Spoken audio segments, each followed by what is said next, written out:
Hey, what's up? It's Taylor. I wanted to give you guys an update on the Jeep. So, I don't know if you can tell or not, but this is not my Jeep. This is a Jeep Cherokee. And this would make it the fourth rental car I have had since about Halloween. Three of which are because of my Jeep. The fourth one, I'll get into that in a second, why I had a different rental car. But basically, I believe I said in the other video that the Jeep was making a weird noise, and initially Jeep wasn't going to give me a loaner car, but then they did. They gave me a Jeep Renegade, and the reason was that they weren't going to give me one is because they don't give loaner cars for problems with your car for warranty that are like non-safety issues, like if your seat cushion is, you know, ripping or something, or your radio doesn't work. They're not going to give you a loaner for that because it's, you know, you could keep your car until they fix it, and they can fix it in one day. But my car, my Jeep, is having an issue, my Renegade, where the front right end of the car, something's making some weird noise, a grinding noise. And basically, they gave me a loaner initially, and then they had me return it because they said that I was going to burn up like the 5 days that I get with it, which was never explained to me in the first place. But anyway, I returned the Renegade, and got my Renegade back, and it was still broken. They knew it was broken, but they told me you can drive it a little bit, just you know, bring it back in 2 days when the part shows up. So they'd replaced the hub, they replaced something on the hub, and a CV axle. Brought the car back. Supposedly they were going to fix strut mount, so they bring the car back, they fix that. It still makes the noise. So they had given me at that time another rental, which was a Jeep Cherokee, similar to this one, but not this one.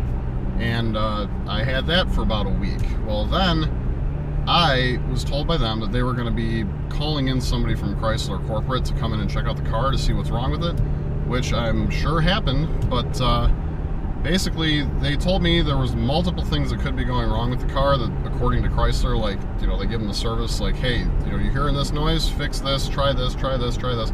Well, they tried like 5 out of 10 things, and none of those seemed to be the fix, and they didn't really want to get into the other 5 without having somebody else look at it. So they told me they were going to have a tech come out, somebody from Chrysler Corporate come out and sit with them and listen to the noise and see if they could figure out what's going on with my car. Well, the thing was, when that happened, I wasn't in town. I left. I was in Europe for a week with my brother on business, which is where the fourth rental car comes into play here. But I was in Europe, and the car was supposed to be getting fixed. Now, while I was over there, I had absolutely zero cell service. I didn't turn it on my phone because I just assumed I'd have Wi-Fi where I was going, but I really didn't. So I had no cell service. So when I got home, when I landed back in Illinois on the plane, my phone like blew up with messages and voicemails and all sorts of stuff. So I thought, oh good, the Jeep dealer probably is one of these voicemails. I'm sure they called me to tell me either the car's fixed, or they know what the problem is and they're going to fix it, or they don't know what the problem is. Well, I didn't have any messages. So we called the dealership when I got home that day. It was a Monday, and asked them what was going on. They said, oh yeah, well, we've replaced a lot of stuff, but we're waiting on something, so you can come back and pick up a loaner. So that's where this Jeep comes in. So now I've had this one for a little over a week. Well, basically they called me and told me that whatever the noise is, they've literally fixed everything mechanical that they can in the front end of the Jeep, and it's still making the same noise, this weird grinding noise. And because they have fixed everything mechanical, they're down to wondering if it's like body panels rubbing together or something like that. So they're, again, having a person from Chrysler come out and listen to the noise, which makes me wonder if it happened the first time, because if they're having somebody come out, well, isn't that what you guys did a week earlier? But whatever, they're trying to fix the problem. I don't blame the dealership for any of this. They know, you know, they know that they need to get the car fixed, and I'm not mad at them at all. They're doing a great job. They're, you know, they don't care about me sitting in a loaner for a week or two, which as I said in the earlier video, seemed like it would be a problem, but it's not a problem. They're okay with it. And the people I'm working with there and dealing with are very nice. They're very, you know, honest about what they're telling me. So basically, the end of this week, somebody's coming out Thursday or Friday to listen to whatever's going wrong with it. And I don't know what's going to go on. I still don't know if I'm going to get my Jeep back, because if it is body panels or some phantom thing making a noise, I don't know. I don't know what they're going to do. I don't know what they're going to find, but that's basically where that sits right now. So as of right now, I am not even sure if I'm going to get my Renegade back this week or next week or before Christmas, before the end of the year. I don't know. It's now, today is December 12th, and the problem started just around or before Halloween. So literally the entire month of November I didn't have it. And then I was gone for a week. But now here it is, the second week of no Jeep. So we're going on like 6 or 7 weeks here with no car, which it's kind of troublesome because it's a new car, newish. It's 3 years old now, 24,000 miles if I remember. And it shouldn't really have a major service like this, but it's not like the thing doesn't drive, it's just making a weird noise. So that's what's going on with my Jeep for anybody that cared about that. That's the update on that.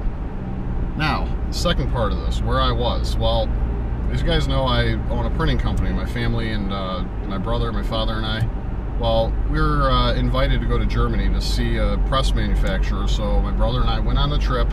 It was supposed to be like 3 or 4 days, but we added on an additional 3 days to our trip so that we could go visit a friend of ours in Poland. Well, because of that, we rented the fourth car. Well, we rented a Land Rover Discovery Sport diesel, which is, I've never been out of the country before. Never been to Mexico, never been to Canada, never been out of the United States. I went to Hawaii, but other than that, that's not out of the country. That's just off the mainland. So haven't been out of the country. Was not aware of not that I wasn't aware, but I just have never seen these other cultures that are much older than the American one here. So my impressions: everybody drives little hatchbacks and station wagons and vans, and everybody in America has trucks and SUVs. Those like literally almost don't even exist over there. I think while we were there, the only interesting cars I can honestly say that were like, wow, that's pretty cool, that we saw were a Mercedes A45 AMG, which in America is the GLA because you can't sell a hatchback in America very well, but you can sell SUVs, so they call it an SUV over here, even though it's the same stinking car. So A45 AMG. We did see a GT350 Mustang. What was the other thing? Oh, we saw a Raptor, and we saw a E63S. Not brand spanking new, but like within a couple of years, like 2014, maybe 15. But that's about it. I mean, everything else over there, a lot of the cars we saw, to me, seemed like they shouldn't even be legal to drive on the road. But I tried making a video while I was there, but honestly, this trip was so condensed and so packed that it was difficult for me to even find time to do it because, like I said, I was out of the country for the first time in my life. There's a lot of stuff to see. For the first 4 days of the trip, we were with this group, and really was no time to do anything when we were with them. And the rest of it was pretty much spending time with our friend, and I didn't want to, pull out the camera and be recording with him. So that was the trip, and here's a little bit of footage from that. Hey, what's up? It's Taylor. I should say Allah, because I'm in Germany right now, or Dresden, Germany, and with my brother. We came here on business, and we've been in Dresden for a couple of days now, but we've been with the group that brought us here. But now we've got the next 3 days to ourselves, and we're driving over to Poland right now from Germany. It's about a 3 to 4 hour drive, about 300 kilometers, and we rented this nice Land Rover Discovery here, and it's kind of I don't know, it's kind of basic. It's nothing special. It's just a diesel, probably a 4-cylinder or something, but.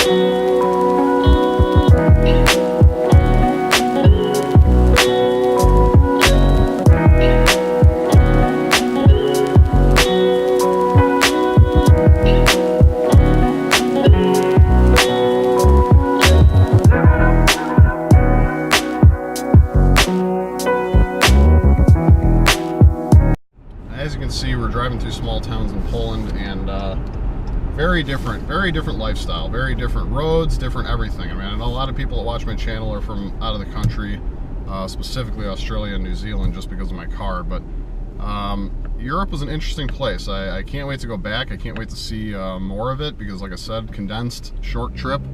Didn't spend a lot of time doing, whatever we wanted. For the most part, we were tied to the people we were with and doing what they were doing, which wasn't bad. It was a fun trip. Got to experience some stuff I've never experienced before, but I do believe I want to go back. I want to travel more. I want to go, you know, other places. Now, I will say it's probably a little bit better for me if I were to travel to an English-speaking country, because Germany and Poland, there are quite a few people that speak the language, but there's quite a few people that don't. So it's very, it was very difficult. I don't speak any other languages, so it was very difficult for my brother and I to get around on our own. But that was only like one day while we were traveling from Germany to Poland by ourselves. But that's that. That's the update on where I've been. That's the update on where the Jeep is. As you could probably tell from you know, video footage here, it snowed here yesterday in Illinois, and that means the salt is down, and that means the SS is parked. So it's in my garage. I washed it a couple of weeks ago. Haven't driven it since Thanksgiving. Won't be driving it again until the spring, when the salt's officially washed off the roads with a couple of good spring rainfalls. But in the meantime, it is in my garage. I think I'm going to do some stuff, just some maintenance things on it. I want to clay bar the car. I want to wax the car. You know, time kind of got away from me and didn't really do those things this year, but I got to get those done. I might, you know, finish doing some of the plastic dip stuff I wanted to do that I started in the spring. I just did the bow tie.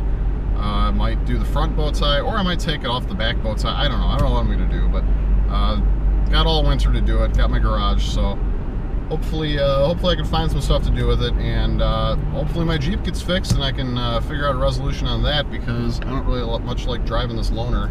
Like I said, it snowed, and this thing's like front-wheel drive, 4-cylinder, automatic. I don't like it. It wasn't fun. It wasn't a nice car to drive in the snow. So if you're looking at a Jeep Cherokee, I would recommend maybe not the 4-cylinder model, and maybe not the front-wheel drive model. But anyway, that's it for me. So if you guys please give this video a thumbs up, and don't forget to hit subscribe, and have a wonderful day.